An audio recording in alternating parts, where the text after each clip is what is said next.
Contact. All right. Welcome back to our fourth and final week for this series this month. November 2013. There you go. I'm still Jeff. And I'm still Margot. And today we built on our crossovers by adding some variations for our improvers, okay? For the leaders, we did a little hitch step. So I'll get into my crossovers. Out, out, in, out, out, in, out, out, in, then hitch and step, hitch and step, hitch and step, hitch and step. Go ahead. I was going to say, I'm not relying on my partner for any counterbalance. I'm still just kind of going hitch and step, hitch and step. And I want to stay upright from here to here. I don't want to like bend down and kind of do anything silly like that. Mm-hmm. It's Bal after all, so we're nice and tall and straight. Yep. For follows, we worked on one that was essentially a drag and a quick change at the end. Mm-hmm. So 3, 5 and 6, 7, 1 and 2, 3, 5 and 6, 7. We'll do it together or no? Yep. Okay.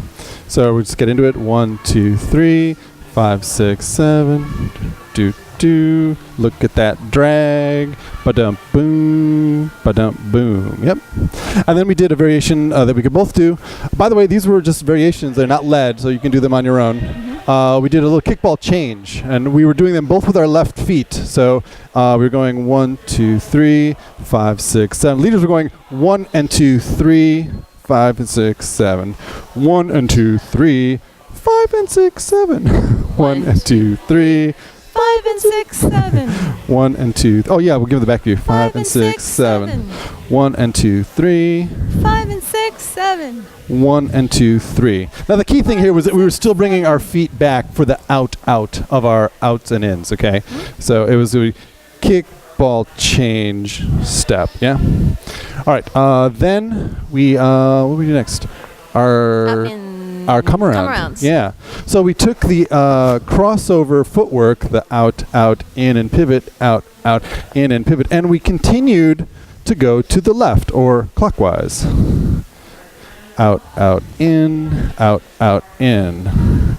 We follows, we talked about the idea that we were trying to stay more or less square to our leads, and our right foot is stepping between our lead's foot. Yep, and the lead's foot is stepping right towards the follows core too, right in between her feet. Yep.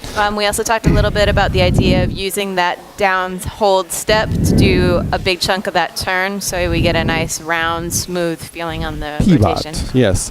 And we reminded everyone that we didn't want, either in our crossovers, we didn't want to do any kind of weird noodly arm things. We wanted to be very securely bringing our follows and ourselves toward and away from each other directly and getting that pivot in the middle.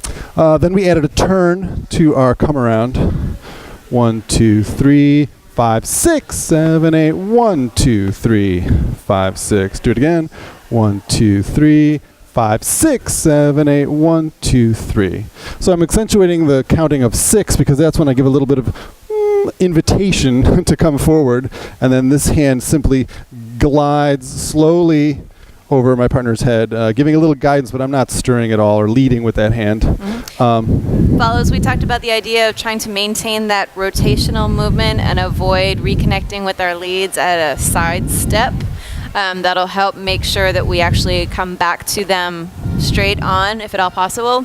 We also talked about the idea of keeping our arms neutral when our leads let go of us for now, mostly because we want to make sure that we don't start training in bad habits of lifting elbows, where we can injure somebody, rolling the shoulder, which will be hard on your shoulder and tiring and also doesn't look as nice. And we're saving our fancy Bal arm until we get a little bit more practice with the footwork, at which point you can start adding that. Yep, there you go. We'll see you in December. Thanks, guys.